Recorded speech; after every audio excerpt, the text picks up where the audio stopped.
Waga FM. La matinale info.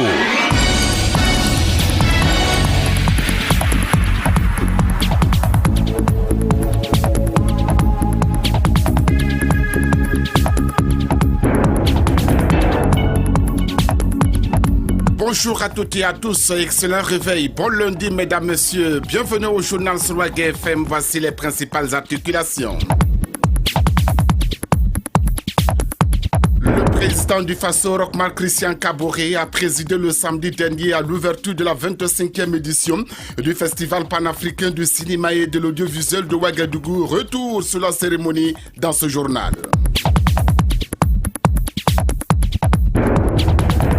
Une résolution pour marquer sa forte contribution à la tenue du Forum national de la réconciliation, c'est la principale conclusion issue des premières journées parlementaires du Congrès pour la démocratie et le progrès tenu la semaine dernière à Yako. Et également au menu, le sport, ce sera du football avec la 13e journée du championnat de première division. L'Asfa Yenega gagne à Banfora devant l'USCO. Sans oublier la chronique de la rédaction avec Serge Ekra de la Force en toute fin d'édition. Une fois de plus, bonjour et bienvenue.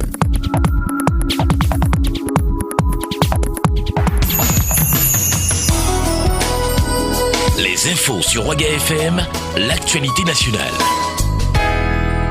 Salif Kaboré à la présentation, l'antenne de la 25e édition du Festival panafricain du cinéma et de l'audiovisuel de Ouagadougou, FESPACO, se sont officiellement allumés le samedi dernier au stade municipal Issoufou Joseph Konombo.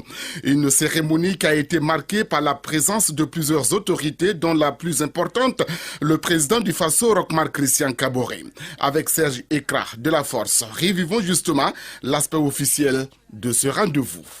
On a entendu au total 4 allocutions à cette cérémonie d'ouverture. Le maire de Ouagadougou, Armand Bewende, a souhaité la traditionnelle bienvenue à l'ensemble des festivaliers présents à Ouagadougou pour l'occasion. Juste après, c'est le président du comité d'organisation de cette 25e édition du FESPACO qui a eu la parole. Stanislas Meda a livré ces informations utiles à tous. D'un large panorama de 161 films sélectionnés, 105 ont été retenus en compétition officielle avec 20 longs métrages. Au-delà des prix des jurys officiels, 13 prix spéciaux seront décernés par les partenaires du FESPACO. La Côte d'Ivoire, ou du moins sa culture, était représentée au plus haut niveau. Le ministre de la Culture ivoirienne Maurice Bandaman s'est réjoui que son pays soit l'invité d'honneur de cette édition. Nous voici donc à la 25e édition du FESPACO. Je prolonge pour dire le vœu de bonheur et de réussite que le vice-président et le premier ministre de la République de Côte d'Ivoire, ainsi que l'ensemble des membres du gouvernement ivoirien, expriment au gouvernement du Faso pour sa sollicitude exemplaire à l'endroit de la Côte d'Ivoire et pour l'avoir désigné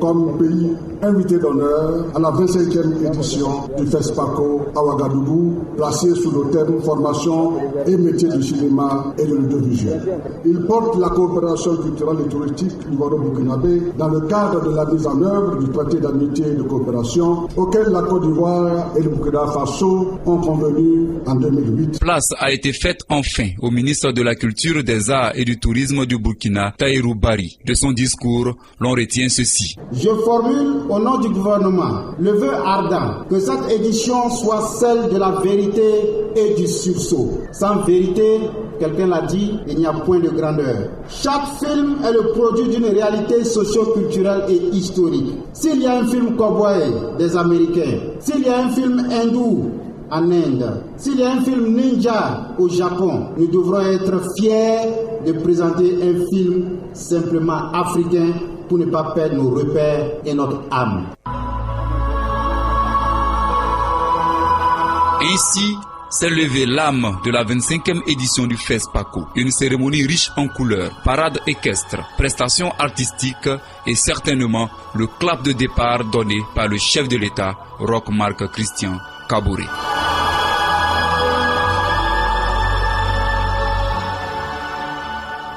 Merci Serge Ekra de la Force et bon festival à vous. Le président du Faso, Roch-Marc Christian Kaboré, à sa sortie de cette cérémonie d'ouverture, s'est prononcé. Ses propos ont été recueillis par Serge Ekra de la Force et Gérard Sanour.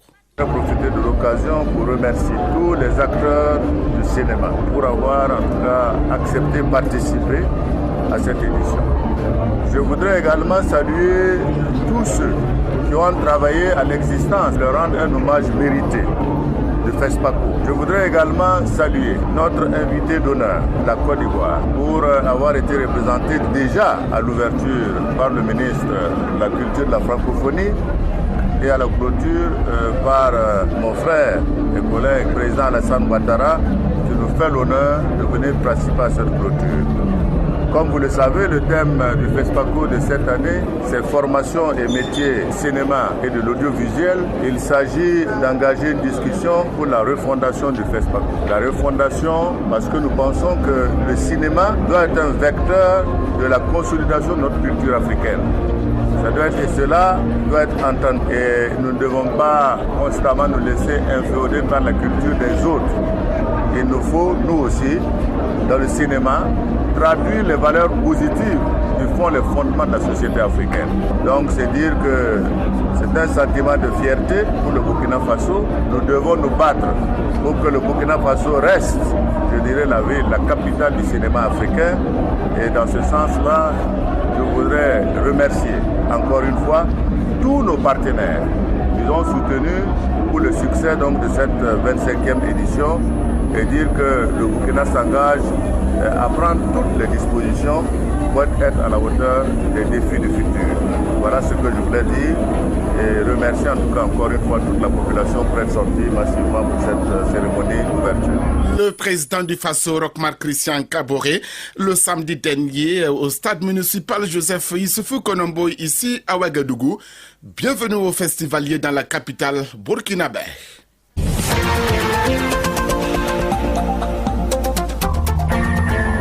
7h passées de 7 minutes, vous êtes au journal de Radio Ouaga FM. Placé sous le thème Réconciliation nationale, rôle et contribution du groupe parlementaire CDP, les premières journées parlementaires de l'année 2017 du groupe parlementaire du Congrès pour la démocratie et le progrès se sont achevées le vendredi dernier à Yako dans le Parsoré. Au terme de 2 jours de réflexion, les députés du CDP ont abouti à une résolution afin de réussir le processus de réconciliation nationale. Le point avec Rosalie Konkobo. Le parlementaire Congrès pour la démocratie et le progrès a arrêté une résolution pour contribuer au processus de la réconciliation nationale au bout de 2 journées d'échange. Tout en tirant un bilan satisfaisant des réflexions menées au cours de ces journées, le président du CDP a également livré le contenu de la résolution. Député Alfred Sanou. Les journées parlementaires CDP sont pour nous une grande réussite. Le maximum de députés CDP étaient présents. À l'arrivée, nous avons été très bien accueillis par la population, les militants de la localité. Nous en avons profité pour rendre visite aux autorités administratives, religieuses et coutumières. La réconciliation, nous pensons que c'est nécessaire et nous avons pris une résolution dans ce sens. Nous saluons ce qui a été fait par rapport à la réconciliation, notamment la création du Hashkroun, et les députés s'engagent donc à travailler dans ce sens. La résolution, c'est un engagement des députés CDP à encourager toute initiative allant dans le sens de la réconciliation et à œuvrer eux-mêmes aussi pour cette réconciliation. Et le président du CDP de rassurer que la question de justice n'est pas en reste dans leur contribution au processus de la réconciliation des fils et filles du Burkina Faso. Député Alfred Sanou. On ne met pas de côté la justice, mais il y a tellement de dossiers qu'on se dit que s'il y a un dialogue auparavant, un forum, ça permet de voir les cas qui doivent aller en justice, parce que si on veut du coup amener tout en justice, nous serons encore là dans 20 ans et il n'y aura jamais la réconciliation. Le CODER a appelé pour un forum et nous allons participer à ce forum-là. Tout en lançant de vifs remerciements à l'endroit des autorités qui ont répondu présents à l'occasion et à l'endroit de tous les participants, le président du groupe parlementaire CDP, dans son discours de clôture, a dit être convaincu que seule l'union et la solidarité pourront faire de la réconciliation nationale un acquis. Par conséquent, il invite tout le peuple burkinabé et principalement les députés à poursuivre les réflexions au sein de leur formation politique afin de sensibiliser et de responsabiliser les populations sur la notion de la préservation de l'intérêt général. Merci à vous, Rosalie Konkobo. Le Premier ministre du Burkina, Paul Kaba Thiéba, pour la 5e fois de cette année, a rencontré les responsables syndicaux afin de trouver des problèmes solides aux problèmes de revendication. Cette rencontre a eu lieu le vendredi dernier à la primature et c'était en présence de Aboubacar Kebré. Voici son compte-rendu. Burkina Faso serait-il en faillite avec ses mouvements syndicaux? Peut-être faudrait-il une conférence nationale pour expliquer la gravité de la situation au peuple. Ce sont là une inquiétude et un souhait que le Premier ministre burkinabé Paul Kaba Thiéba a exprimé lors de la rencontre à la primature ce vendredi 24 février qu'il a voulu avec les responsables syndicaux. C'est un secret de polichinelle que le pays des hommes intègres connaît ça et là, et aujourd'hui plus que hier, des manifestations du monde syndical. Toute chose que le chef du gouvernement dit n'est pas très bien comprendre. Le gouvernement comprend et respecte la lutte syndicale, orientée vers l'amélioration des conditions de vie et de travail des employés. Ce que l'on comprend moins, c'est l'installation progressive dans notre pays d'une pratique de lutte qui s'est mise en tradition et à travers laquelle tous les points de revendication sont quasiment au même niveau d'importance et donnent lieu à des débrayages systématiques, souvent sans préavis, sous la forme de sit-in, de boycott d'activités professionnelles spécifiques quand ce ne sont pas des grèves intempestives ou à répétition. C'est alors que pour la 4e fois dans l'année, sans compter avec la rencontre annuelle du 24 janvier au 1er février dernier, une concertation de dialogue gouvernement-organisation syndicale est convoquée par Paul Kaba Thiéba. À cette énième réunion, le Premier ministre a exposé les raisons des agitations. Je citerai en premier lieu l'accumulation des problèmes sous le régime déchu. Et je voudrais qu'on convienne objectivement ici que dans notre fonction publique se déploient des rivalités impitoyables, voire des guerres tranchées entre les corporations. L'illustration en est que de nombreux corps de l'État revendiquent des statuts spéciaux avec des traitements préférentiels afin de se surclasser vis-à-vis des autres corps. J'ajouterai enfin la volonté à peine voilée de certaines organisations et de certains acteurs politiques de se servir des syndicats comme piédestal pour l'atteinte de leurs objectifs politiques. Devant les propos du Premier ministre que les responsables syndicaux trouvent touchants, ils ont donc proposé la suspension de la rencontre en vue de se concerter entre eux avant de se retrouver avec le gouvernement. Merci à vous, Aboubacar Kebré.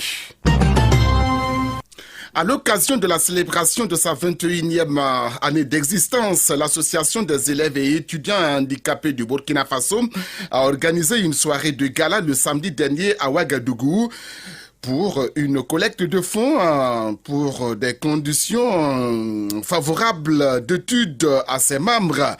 Et nous retrouvons Aboubacar Kebré pour plus d'explications. Nul n'ignore les conditions ô combien difficiles dans lesquelles vivent les personnes en situation de handicap au Burkina Faso et particulièrement celles du milieu scolaire et estudiantin. Sans se considérer comme des marginalisés ou de prendre le handicap comme une fatalité, les élèves et étudiants en situation de handicap à travers leur association ont organisé une soirée gala de collecte de fonds ce samedi 25 février ici à Ouagadougou qui leur permettra des conditions de vie et d'études assez favorables. Cette manifestation a été aussi l'occasion d'un cadre de réflexion, de distribution d'attestations de reconnaissance et d'honneur aux bonnes âmes qui sont toujours à leurs petits soins. Le président de l'association Boukari Kema s'est prononcé à propos de cette cérémonie. Écoutons-le.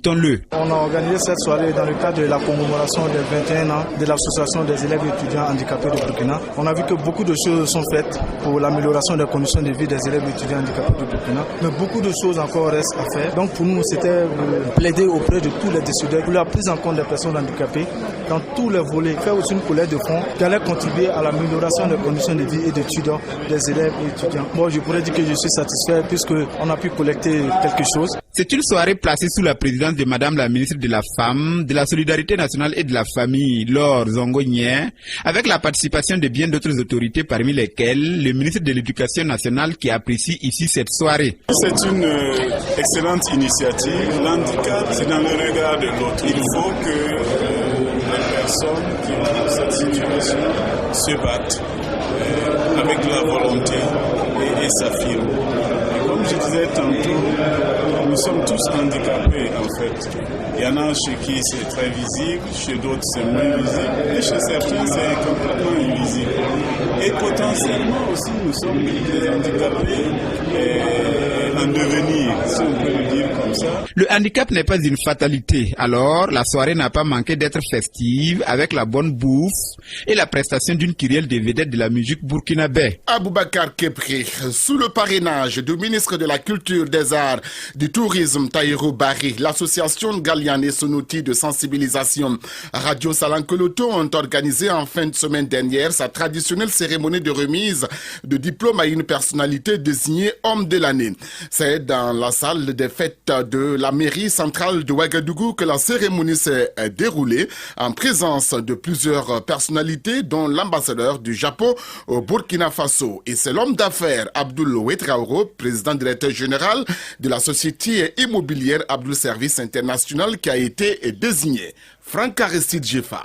Selon le président directeur général de la radio Salam Koloto, promotrice de l'événement, c'est au regard des actions sociales menées tout au long de l'année 2016 par le président directeur général de la société immobilière Abdoul Service International que le choix a été porté sur sa personne. Roger Nikiema. Le choix, vous avez vu, entendu ce qui s'est passé, ce que les uns et les autres ont dit. Comme vous, j'ai écouté par-ci, par-là, j'ai entendu qu'il a fait des actions qui méritent d'être retenues et d'être portés en exemple. Jusqu'à présent, nous sommes fiers de les avoir choisis, de les avoir exposés et de les avoir mis à nu devant tout le monde pour dire qu'ils participent véritablement à la promotion de notre pays. Pour sa part, le lauréat du jour et de l'année 2016, revenant sur son parcours et le sens de son geste à travers le pays, a salué les responsables de cette radio et s'est félicité du choix de sa personne. Le président directeur général d'Abdoul Service International a invité l'ensemble des Burkinabés à se mettre au travail véritablement. Abdoul Ouedraogo. Je tiens à dire à mes frères et sœurs qu'au Burkina ici, pour réussir, c'est même pas compliqué. On n'a qu'à laisser les critiques, on n'a qu'à laisser les ondes, on n'a qu'à laisser les papatos. Les Ivoiriens appellent ça papato. Je vous dis merci pour tous ceux qui m'ont décerné. Salam Koloto plus particulièrement. Notre papa qui est assis ici, j'ai commencé à écouter son radio, c'est pas aujourd'hui. Je ne savais que ça peut m'arriver un jour. Je tiens à lui dire merci. Au nom de toute ma famille, je vous dis merci pour cette reconnaissance. Rappelons qu'Abdoul Ouedraogo, dit Abdoul Service, est la 6e personnalité en 6 éditions à être désignée homme de l'année par cette radio et ses auditeurs. Merci à vous, Franck Aristide Jefa, pour ce compte-rendu. Les femmes vivant avec le VIH-Sida sont souvent violentées et certaines sont rejetées par leur famille. Afin d'aider ces femmes et amener les hommes à assumer leurs responsabilités, l'association Espoir pour Demain vient de lancer à Bobo-Dioulasso un projet de mobilisation sociale. Explication sur place à Bobo-Dioulasso avec Abdoulaye Ouattara. Devant des acteurs impliqués dans la lutte contre le VIH-Sida, que le gouverneur de la région de Haut-Bassin a donné le top départ de ce nouveau projet qui se donne pour leitmotiv la lutte contre les violences faites aux femmes vivant avec le VIH-Sida. Plusieurs centaines de bénéficiaires sont ciblés par le projet. Porté par l'association Espoir pour Demain AED, Christine Kafando, la présidente, donne des précisions sur les objectifs du projet. Et l'objectif de ce projet est de voir dans quelle mesure nous pourrons ensemble travailler dans nos sociétés à réduire les violences conjugales dans les foyers VIH. Non seulement ça, et aussi ce qui nous a été rapporté, c'est que beaucoup d'hommes ne sont pas informés de tout ce qui est aspect juridique en matière médicale, en matière économique, en matière sociale. Donc, n'en parlons pas de la sexualité.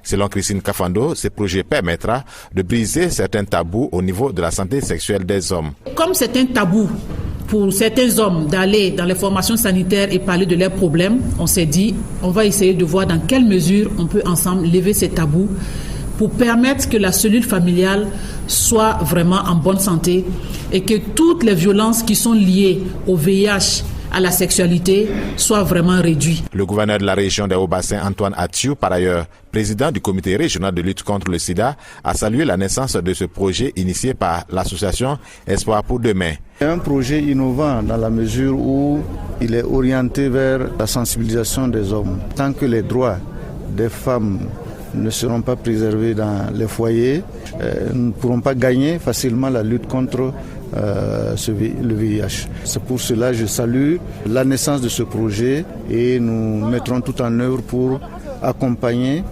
les activités qui vont se dérouler sur les 2 premières années et nous pensons que ce projet sera encore renouvelé pour 4 années. Quel est le message que vous lancez aux hommes? Nous demandons aux hommes d'être à l'écoute des femmes et d'être à l'écoute des acteurs qui seront sur le terrain pour les sensibiliser et d'avoir des comportements à même de protéger et de préserver les droits des femmes dans les foyers. Le projet est prévu pour durer 2 ans avec un appui financier de la Fondation de France. L'association Maya, l'association Seraï Formation et l'association des femmes juristes sont les partenaires de ce projet. Merci Abdoulaye Ouattara et bonne journée à Bobo Dioulasouf. Dans le cadre de la campagne de communication dénommée Talent de Jeunes, le réseau africain Jeunesse Santé et Développement RAJS Burkina Faso a organisé dans la nuit du vendredi dernier la finale de la 10e édition de la Nuit des lauréats. La cérémonie était placée sous le co-patronage des ministres Jean-Claude Bouda de la Défense nationale et de la formation professionnelle le ministre Bouda, aujourd'hui ministre de la Défense nationale et des anciens combattants, précédemment ministre de la Jeunesse et de la formation professionnelle et aussi du ministre de la Communication, porte-parole du gouvernement, Fulgence Rémy Djandjinou, sous la coprésidence des honorables députés Bachir Ismaël Ouedraogo et Hervé Konaté en présence des partenaires techniques et financiers. Le point complet de la cérémonie avec Franck Aristide Geffard. Au total 12, soit 3 par catégorie, notamment dans les catégories chansons modernes, chansons traditionnelles, sketch et la catégorie poésie slam récit. Azimatou Ouedraogo est élève en classe de terminale à Waïgouya dans la région du Nord. Elle est lauréate dans la catégorie slam. Elle se dit heureuse. Au début, j'avais confiance en moi, mais je ne savais pas que j'allais être retenue pour la finale. Donc maintenant, à ma grande surprise, j'ai été retenue.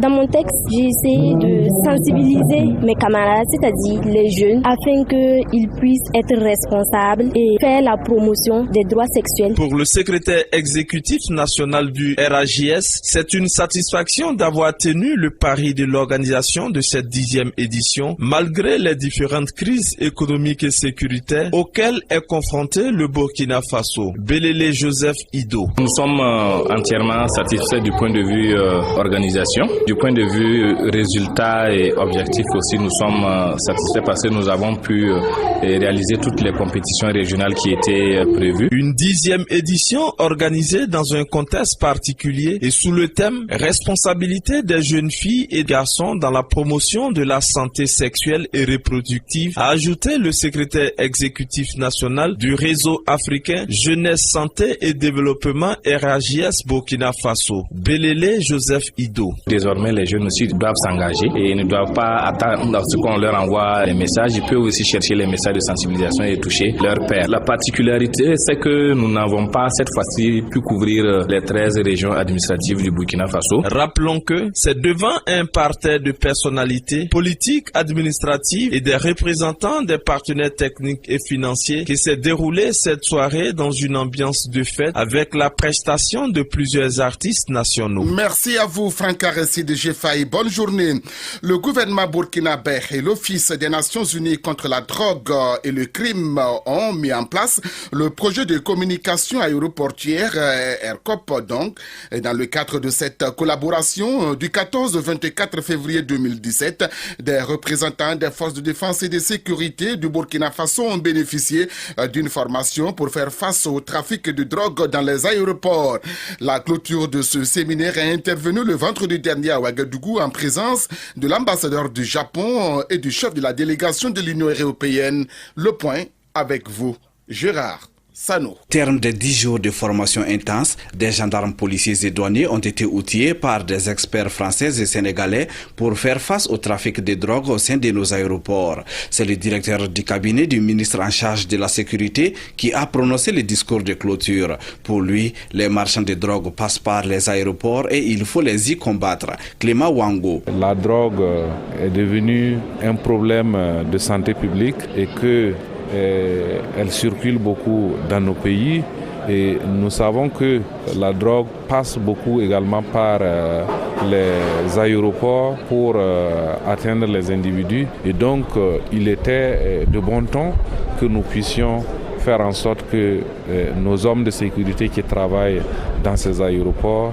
soient formés. Et le projet ERCOP est venu pour pouvoir faire en sorte que leur vigilance soit beaucoup plus aiguisée. Le projet ERCOP date en réalité de l'année 2016, nous renseigne le point focal Rasmane Wangrawa. C'est le 12 juillet 2016 que notre gouvernement a signé la lettre d'accord avec l'Office national, l'Office des Nations Unies contre la drogue et les crimes, pour la mise en place du projet ERCOP dans notre pays. Et la sélection a été faite au niveau des 3 entités, police, gendarmerie et douane. Et la formation a duré 10 jours, vraiment dans une ambiance bon enfant. Les experts qui sont venus de la France, de l'UNIDC Dakar, ont mis vraiment les bouffées doubles. Le représentant des séminaristes, tout comme les autres, est satisfait de la formation reçue, mais cela ne l'a pas empêché de formuler des recommandations. Guillaume Moumouni Moumoué, inspecteur des douanes. C'est une cellule qui est créée, il faut que nous ayons les infrastructures, c'est-à-dire des bureaux au sein de l'aéroport que nous n'avons pas encore. Mais il faut des bureaux et les équipements.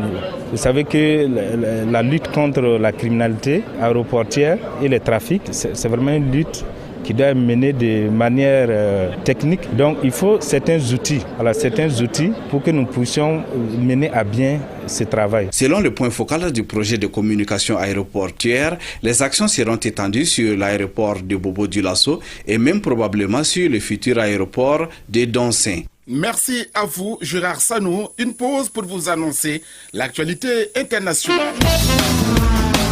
Les infos sur Waga FM, l'actualité internationale. Et la page inter nous conduit au Gabon, au Mali et en Afrique du Sud. Et c'est avec vous, Paul Meki Rwamba. Bonjour. Bonjour à vous, Salif, et bonjour à toutes et à tous. Au Gabon, les travaux de préparation du dialogue national inclusif avaient commencé le 15 février. Samedi dernier, les différentes commissions ont fini de présenter leurs conclusions.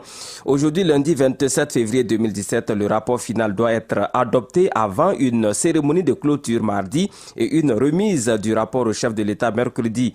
Ali Bongo décidera ensuite de la date du dialogue. Ces négociations auxquelles le principal opposant Jean Ping et sa coalition ne participeront pas sont destinées à tourner la page des violences d'août et de septembre 2016. Au Mali, 24 civils maliens ont été arrêtés il y a 2 semaines dans le centre du pays lors d'une opération de ratissage de l'armée. Cette dernière affirmait avoir démantelé une base arrière de fidèles d'un prédicateur radical, Amadou Koufa, affilié au groupe islamiste Ansardine du nord du Mali. L'avocat de ces présumés djihadistes a obtenu samedi 25 février dernier leur libération pour délit non constitué. En Afrique du Sud, pour terminer, une marche anti-immigrés organisée à Pretoria a failli dégénérer, reflet d'un retour des vieux démons dans la nation arc-en-ciel. Près d'1 millier de personnes ont été poussées par la police, ont poussé la police à intervenir pour empêcher les échauffourées entre riverains et immigrés. L'accès des xénophobies qui gagne la nation arc-en-ciel rappelle les heurts qui avaient eu lieu en 2008 et en 2015, comme alors les étrangers sont voués aux gémonies, accusés de faire le lit du chômage. Voilà, salut Kabori, c'est tout pour le point de l'actu inter du jour. Merci à vous, Paul Meki Rwamba. Les infos sur Waga FM, la page sport. Et le sport avec la 13e journée du championnat de football de première division disputée la semaine dernière. Voici le point complet de cette 13e journée. 13e journée du Face-Foot a connu des résultats divers. À Banfora, l'Asfa Yenega est allé gagner face à l'USCO par 1-0. Le Rail Club du Kadiogo en déplacement à Bobo-Dioulasso s'est imposé face à Rimo FC sur la même marque d'1-0. BPS n'a pas fait mieux à Koudougou. Au stade Batchebo Balibié, le Racing Club de Bobo-Dioulasso est allé arracher la victoire sur la note de 1-0. L'ASFB en déplacement à Ouagadougou fait l'essentiel en partageant les points avec l'AS Police. 0-0 après 90 minutes de jeu. Le Santos FC et l'Étoile filante de Ouagadougou se sont également partagés les points 0-0. Victoire de l'USFA sur l'Union sportive de Ouagadougou par 1-0. Et enfin, Majestic Bakozaf sur la plus petite des marques 1-0. À l'issue de cette 13e journée, le Rail Club du Kadiogo est toujours en tête avec 24 points. Nous n'avons pas épuisé le contenu de notre panier, mais le train presse. Allez, vous aurez certainement la rubrique, la chronique de la rédaction dans notre journal de midi. La revue de la presse, il nous sera en tout cas difficile de vous proposer cette rubrique ce matin. Merci à toutes et à tous de nous avoir suivis, car c'est ici que l'on s'arrête pour ce journal. Bonne journée d'écoute radiophonique sur la radio de toutes les générations.